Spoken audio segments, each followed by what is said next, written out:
Now, the second of a two-part look at the transformation and troubles of retail. The Federal Trade Commission has cleared the way for Amazon to take over Whole Foods starting next week. Meanwhile, Sears has announced that it plans to close even more of the Kmart stores that it owns.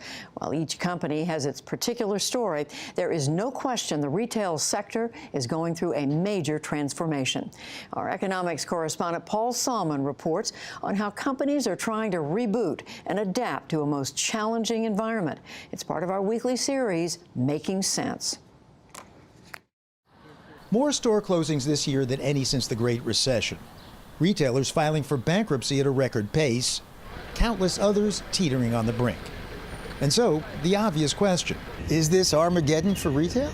The retail industry is fine, but the legacy players are facing Armageddon.